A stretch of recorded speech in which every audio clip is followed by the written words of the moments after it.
Husband is having an affair with our son's girlfriend, finding her more attractive than me and destroying our marriage. I 41F am a stay-at-home mom. My husband 48M, whom we'll call Paul, works in finance. We have been married for nearly 20 years.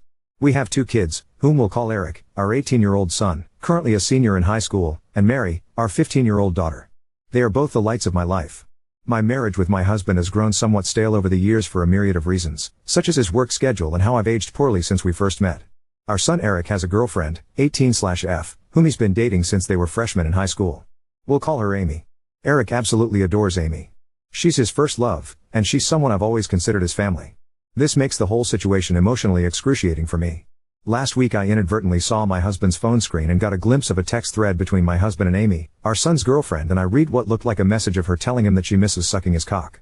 I froze in place, in complete disbelief.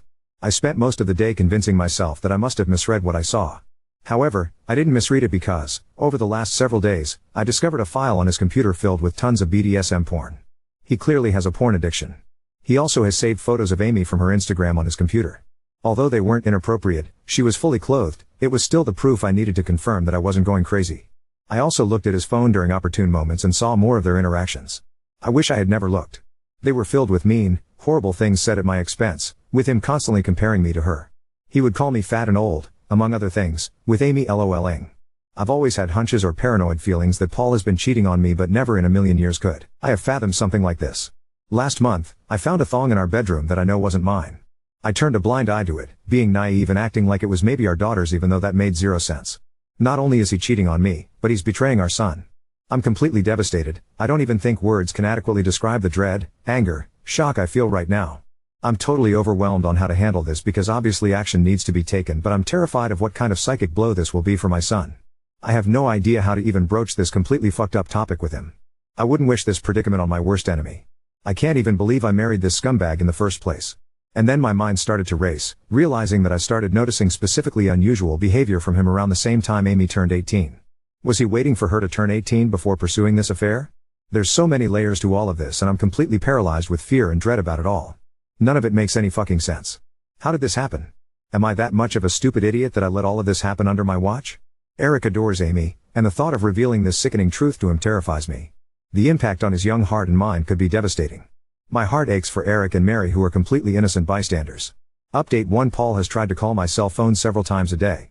I am refusing to interact with him, and I will have my lawyer handle all correspondence. He scares me, frankly. My brother has a very secure house with an alarm system and deadbolt locks. We feel safe with him. Both my son and I got checked out and tested. It appears so far that we're both clean based on the immediate rapid tests, but in the coming days, we'll know for certain when the lab results come in. I'm not overly concerned. Eric is scheduled to see a therapist early next week, which is very good and needed. He's not himself right now, he seems a bit shell-shocked, and I am concerned. He internalizes a lot, and it's hard to get a read on what's going on in his head. That being said, he's thoughtful and has been talking with me, asking me how I'm doing and everything. He's not interested in corresponding with his dad at all. He calls only my cell phone, and he hasn't tried to reach out to either Eric or Mary. I get the sense that Paul is extremely nervous. He's scared, and I think he deep down knows that if investigated thoroughly, he would be in big trouble. That's what my gut is telling me. I still think about the Zoom call with him, and the more I think about it, the more it looked like he was a man whose entire world was crashing down on him. The panic in his face was very apparent. I offered Mary for me to make an appointment with a therapist as well, but she doesn't want to see one yet. She said she's open to it eventually but wants time to herself. She's been asking her friends about her dad and if they experienced any creepiness from him. Her friends were open and honest with her, and apparently, they felt like he stared a lot and sensed his hovering presence whenever they were over. One of Mary's friends went so far as to say that she felt like he was checking her out a lot, like looking at her rear and complimenting the color of her yoga pants. At the time, no issue was brought up about it, but in light of everything that has been happening, it seems strange now. He would sit himself in different areas or vantage points to get a good view of her, she claimed. He also asked questions about what kind of friend group or which clique they were in at school. He kept asking about if they were popular girls. I'm completely embarrassed that they had this experience at our house. As for updates on Amy, which is the main reason why I wanted to write this update, I completely agree that she is also a victim. A lot of people have been emphasizing that, and I agree. I've done everything I could in my own power to indirectly get her opportunities to get help. Like I said, I told her mother, and she's been updating me on everything. Amy, unfortunately, is still living in her deluded reality, and I can only pray that she'll eventually come to her senses.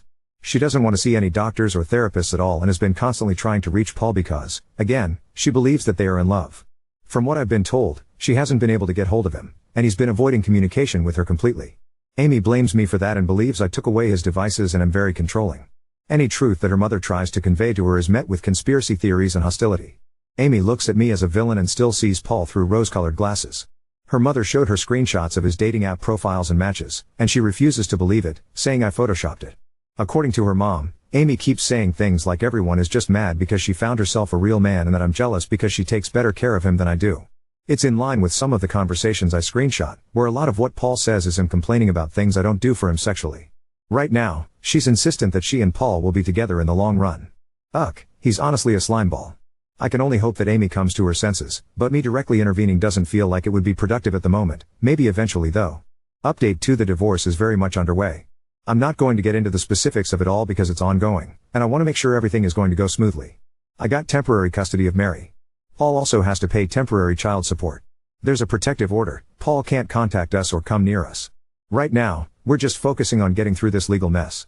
Again, not getting into specifics because I don't want to mess anything up, but what I'll say is I'm very confident, divorce aside, that there's overwhelming evidence against Paul that will get him in serious trouble and it will impact him for the rest of his life. I'm sure eventually I can share more about that. I know a lot of people are concerned about his predatory ways, and I just wanted to convey this, even though I have to be vague right now. Justice will come. All of your concern about how my kids are doing psychologically means a lot to me. Eric has been to therapy twice over the last 2 weeks. I know some people thought I was dismissive of him and acting like he's doing okay. I very much know that he's hurting internally, and we're doing everything we can to make sure he knows he is supported and loved. My brother has been amazing in spending time with Eric and Mary, and both of them have confided in him about a lot. My brother has a very healthy marriage, and both he and his wife have really stepped up to the plate for all of us. Mary has not seen a therapist yet, but she promises that she will be open to seeing one soon. Her anger has mostly turned into sadness, I noticed, and I hope I can get her to see a therapist soon. Her friends have played a key role in this whole thing, and that's something that Mary has been grappling with as well. I know a lot of people are invested in the well-being of Amy as well. There were a lot of questions about whether Eric and Amy would still see each other at school. It sounded like they go to the same school, but they do not.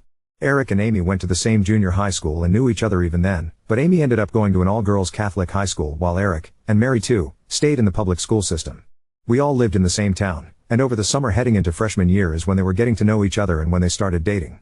I wish I had a better Amy update, but it's gotten a lot worse since the last update. Paul has actually been seeing Amy, despite her mother trying to force her not to see him.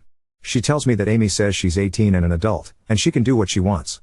Her mother is in a precarious spot because if she kicks Amy out of the house for defying her, something that she has threatened to do, which I think is a mistake, she would just run to Paul permanently. The time she spends with Paul has increased over the last week, despite the fact that Paul initially ghosted her when all of this first hit the fan. There were some days where Amy would just be gone for hours on end. There's only so much I could do with the Amy situation, but again, I do believe things will turn around soon with that, given what I know about Paul and what's to come. I can only pray that Amy can get help and guidance when more shit hits the fan. I'm doing everything I can with my own kids and my own mental health, and Amy's mom knows she has my support.